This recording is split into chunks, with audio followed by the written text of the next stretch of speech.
Some say marriage is the end of the road, but not me. I'm 45 and single, but that's not why I'm avoiding the aisle. Life is fulfilling enough on my own, and I don't pine for a boyfriend. Still, at my brother's wedding, I did catch myself feeling envious of their happiness. His bride was rather charming, too, but the woman I thought was amazing turned out to be a whole different kind of crazy. My name is Emmy, 45 years old. I'm a single woman living alone. I may have given up on marriage, but not on life itself. Work is going well, I have a solid circle of friends, and life is good, all things considered. One day, a married friend asked, "What's your plan for old age?" I've saved up quite a bit, so I'm planning to hire some help and retire on a sunny island, I said with a smile. You would, my friend replied, laughing. I've paid off my house, and I've been reevaluating things like insurance to prepare for my future. For now, I've got no worries. I have my mother and an older brother, Aiden, in my life. Dad passed away 5 years ago, but Mom is still going strong at 70. Aiden is happily married. They had their first child 5 years ago and welcomed their second last autumn. Both are boys. Aiden is pushing 47, but his wife Lindsay is younger and seems to have no issues with childbirth. And my mom, who used to nag about me getting married and giving her grandkids, has backed off, probably thanks to the grandchildren from Aiden's side. I guess she's just given up on me. Sorry, but I've chosen a career-focused life. I'd appreciate it if you'd just spoil my nieces and nephews. Mom and Aiden seem so happy. As for me, I'm living the dream on an island down south. Life is great, except for one little problem. Lindsay, my sister-in-law. Lindsay is 12 years younger than Aiden and 10 years younger than me. Despite that, her attitude towards me is downright unbelievable. It all began 3 years ago. When my brother and his wife had their first child, I gave them a baby gift. Instead of saying thank you, Lindsay had the audacity to say this. Think giving us a gift will set you up for the future, Emmy? What? What are you talking about? Confused, I replied. She snorted and continued. Don't play dumb. You're hoping to rely on our kid in the future, aren't you? Oh, no thanks. What? I was just puzzled. What was she getting at? Just to be clear, I didn't have this kid to take care of you in your old age, so don't expect anything. Right. All I did was give a baby gift, right? I didn't say anything like that. What was she going on about? Frustrated, I mentioned it to Aiden. He called Lindsay for a discussion. Lindsay, Emmy just gave us a baby gift, okay? I'd understand if you were thankful, but why did you lash out at her? She blushed with anger and retorted. Emmy wants to rely on our child for her future. She's just trying to save money on caregivers. No. I simply gave a baby gift because Aiden had a cute child. Aiden was livid. Enough. Emmy never said any of that. She just gave us a baby gift because she's happy for us. That's it. So you're taking her side because she's your sister? That's not fair. She glared at me. I got yelled at because of you, Emmy. How are you going to make it right? You owe me. What? Suddenly accused, I can't help but turn serious. I was planning to keep quiet, but being misunderstood like this will just cause more problems.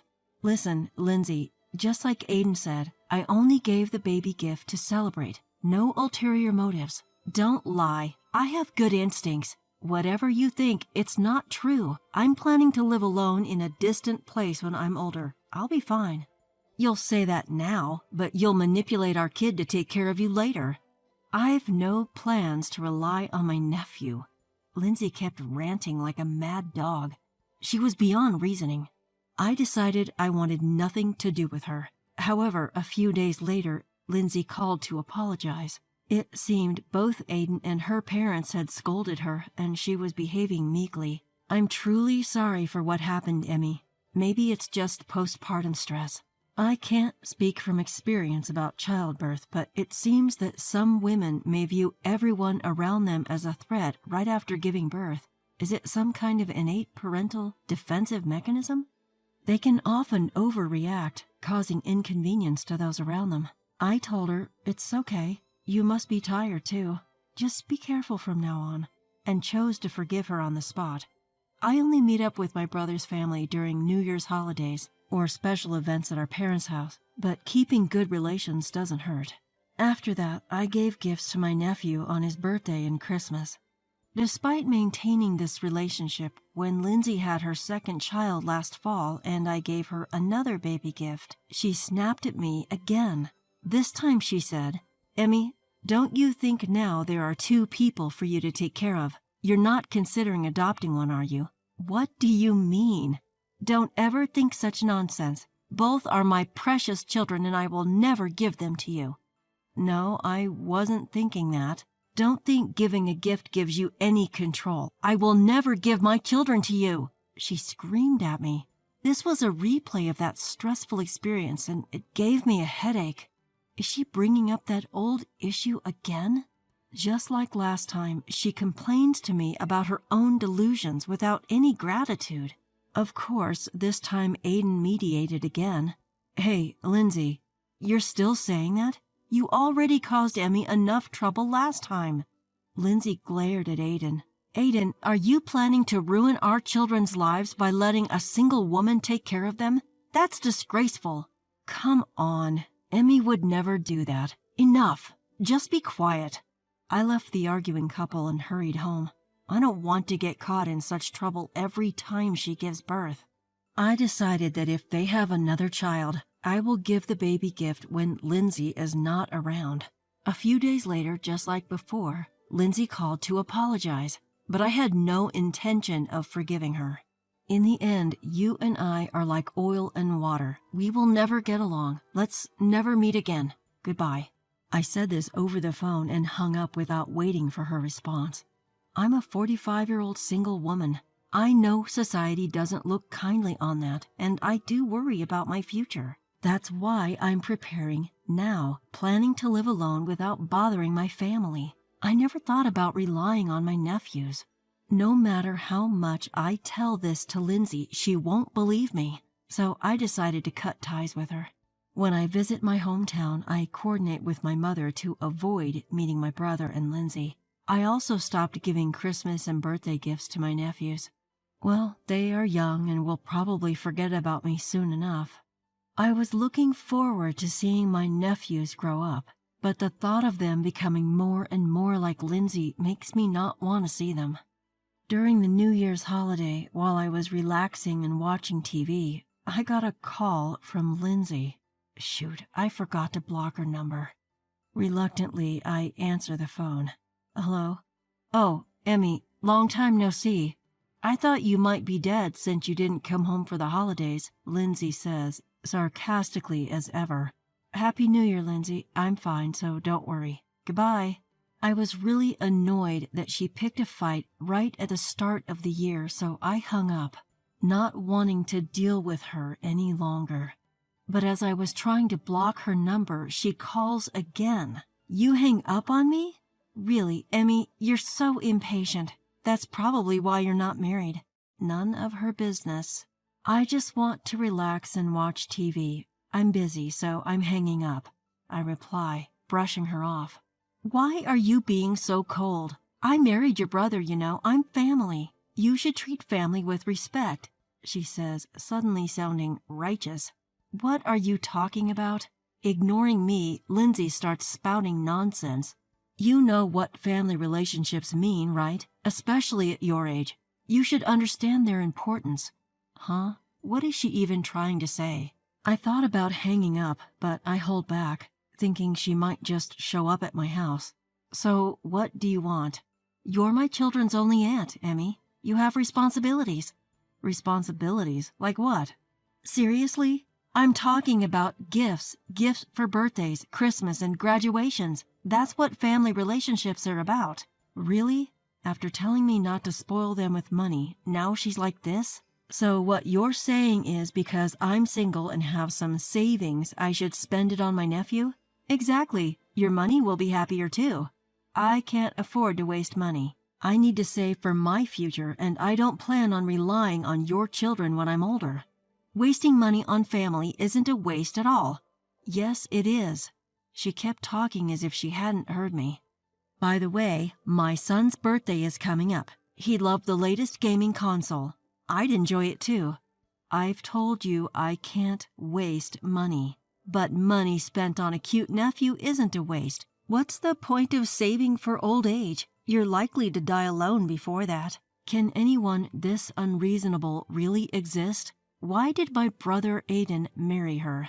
You've been taking advantage of my goodwill all this time, and now you suddenly claim it's as your aunt? Give me a break. Finally, I snapped. I can't hold it in anymore. Even though I'm already livid, an idea crossed my mind. So you really want a free gift, huh? Fine, you can have one, I said coolly. You really are the best aunt ever, Emmy, she eagerly sang my praises. So what kind of gift are you giving me? I'm thinking about the latest gaming console or maybe even a trip abroad. I'm ready. I've set the trap. I smirked to myself. The gift is the exclusive right to take care of my mom. How's that for a surprise? Wait, what? Her voice goes rigid. Ignoring her surprise, I continue. You know, my mom hasn't been doing well lately. She needs help, and I was supposed to do it. But I thought, hey, you can do it, and your kids get to spend quality time with their grandmother. What more could you want? Just when I thought I'd outwitted her, the voice on the other end changes. Don't be ridiculous. That's a single woman's job. Don't expect us to do it. It's Aiden, and he's furious. He must have been listening all along. I hadn't been in touch with Aiden for a while, trying to cut ties with Lindsay. Little did I know she'd already roped him in. You can't hurt Lindsay like this. I panic at Aiden's sudden outburst. Sadly, Aiden has now become an adversary. I have no other choice. Then it's done. I'm cutting ties with you too, Aiden. I'll tell Mom. You don't have to do anything. Hearing this, Aiden panics. Wait, we don't have to go that far. Mom wants to see her grandchildren, and I'm sure you want to see your little nephews. I've made up my mind. As of now, you and your family are strangers to me. Goodbye. I hang up. My mom, furious about what transpired, disowns my brother and his wife. They disappear from our lives. 5 years later, my mother passed away after a long battle with illness. Thank you for everything, she says, holding my hand on her deathbed. I'm so glad you're my daughter. I was drowning in grief, but as the person responsible for the funeral, I had to hold it together for my mom's sake. With great effort, I managed to pull myself up. The day of the funeral, with the help of relatives, we smoothly concluded the ceremony. Just then, a man in worn-out mourning clothes approached me. It's been a while. How have you been? It was Aiden. I had no idea where he'd been during the ceremony, but he was there with my 2 nephews. My nephews were engrossed in their mobile games, not even bothering to look my way. Thanks for asking. You don't look too great yourself. I know. We're estranged, but can we talk? Reluctantly, I agree. It's about Lindsay. What happened to her? Did she cheat? If only that were all. What then? She attacked the wife of the guy she was cheating with. That sounds like something Lindsay would do. Aiden continues. The woman my wife cheated with is blackmailing me. She said she won't go to the police if I pay her off, and now she's demanding a ridiculous $100,000. Because of Lindsay's affair, I'm broke. I want to pay, but I can't. So here's what I really wanted to talk about.